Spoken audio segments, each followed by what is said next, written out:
Now let's finish up this chapter by talking about how to use nitrogens of amines as a leaving group. We're going to start by focusing on a reaction known as Hofmann elimination. A Hofmann elimination starts by taking an amine and treating it with a large excess of methyl iodide. This is exhaustive methylation and will leave us with an ammonium salt.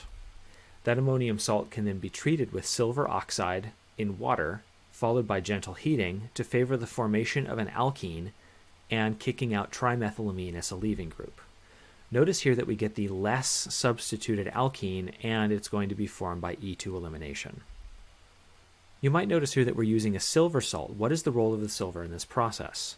Well, the silver does what's known as ion exchange. We're going to be exchanging that iodine atom for something else. When an ammonium ion is treated with silver oxide and water, we're going to be swapping out the halogen for the OH group. So we're going to get an ammonium hydroxide salt, and silver iodide forms as a precipitate. This is why the silver salt is important in this. The fact that it forms the precipitate means that this reaction is favored at equilibrium by Le Chatelier's principle. If we have that hydroxide group hanging out right by the acidic beta protons, it's very easy for this to eliminate using the nitrogen as a leaving group. Notice the arrows I've shown here show that this is E2 elimination. All the usual rules about E2 elimination are followed, especially the fact that this is stereospecific and we only eliminate an anti-beta proton. We'll form water as the conjugate acid and an alkene as the product. Notice the regiospecificity of this reaction.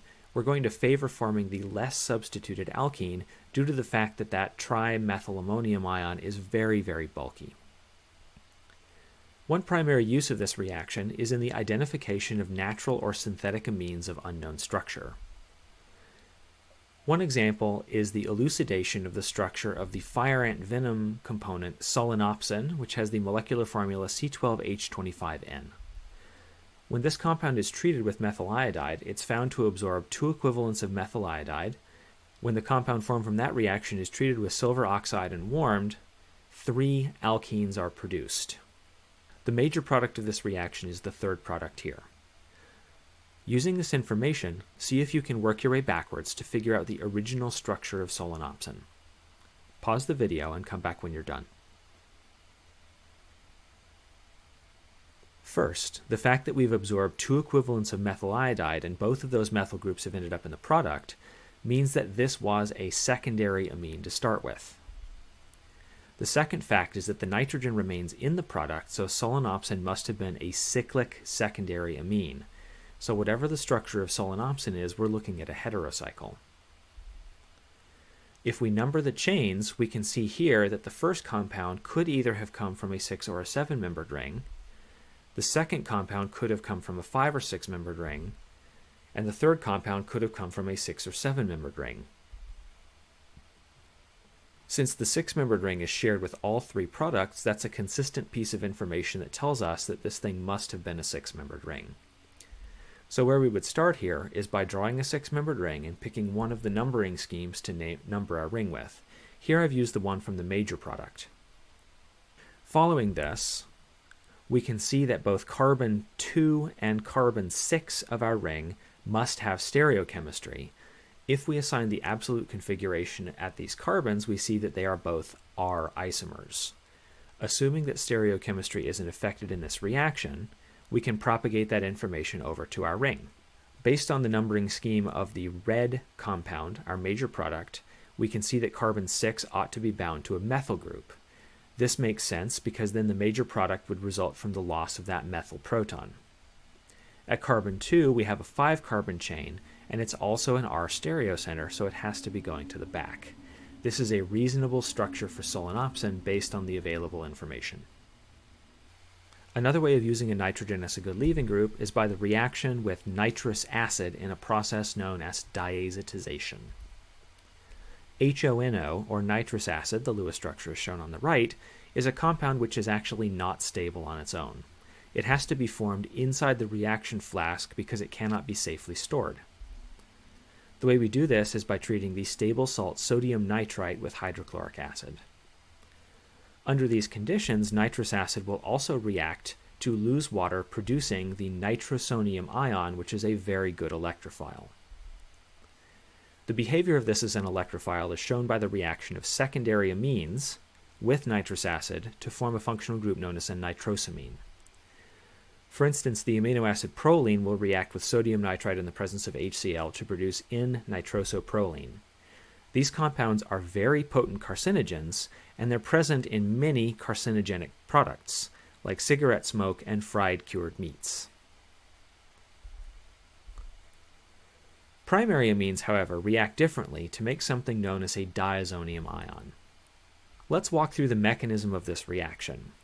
If we expose a primary amine to a nitrosonium ion, we can have a nucleophilic addition occur to produce a nitroso-ammonium ion. We'll transfer a proton from the nitrogen to the oxygen to produce this protonated intermediate here. This compound has a better resonance form which delocalizes that charge to the nitrogen atom. We can follow this up by another proton transfer to transfer the second proton also onto the oxygen and create this oxonium ion, which can now leave as water. This produces a nitrogen-nitrogen triple bond and kicks out a good leaving group. This so-called diazonium ion is one of the best leaving groups in all of organic chemistry. If R is an alkyl group, these are called alkyl diazonium salts, and these are not stable. And by not stable, I don't mean that they will decompose peacefully in solution, I mean that they will violently explode in your face. So in solution, these can give carbocations, which often form a wide mixture of products. So alkyl diazonium ions are mostly useful in rearrangements like this one here. This rearrangement is known as the Tikhonov-Dimitrov rearrangement, and it's a very good way to do a ring expansion, to take a small 5 or 6 membered ring and expand it to a larger 6 or 7 or even 8 or 9 membered ring. If you're looking for good mechanism practice that goes back to Chem 2131, this is an excellent one to complete. More useful is aryl diazonium ions, where R is some sort of aromatic group. These are extremely versatile reagents, and they are not prone to decomposition like the alkyl diazonium compounds. This is mostly due to the instability of the aryl carbocation, which is not formed in their reactions. So if we start with an aniline derivative, this compound can be diazotized using sodium nitrite and hydrochloric acid. This diazonium ion can then form halides, fluorides, phenols, or can be replaced with a hydrogen. To form a halogen, we do the Sandmeyer reaction, which involves the reaction of an aryl diazonium salt with a copper salt. Here, X can either be a chloride, bromide, and iodide, or a nitrile, meaning we can not only make halogens, we can also make nitriles. Copper fluoride does not react in this reaction. If we need to add a fluorine to an aromatic ring, we're going to use fluoroboric acid, HBF4. This is known as the Hofmann reaction, and it's one of very few methods that can be used to place a fluorine onto an aromatic ring.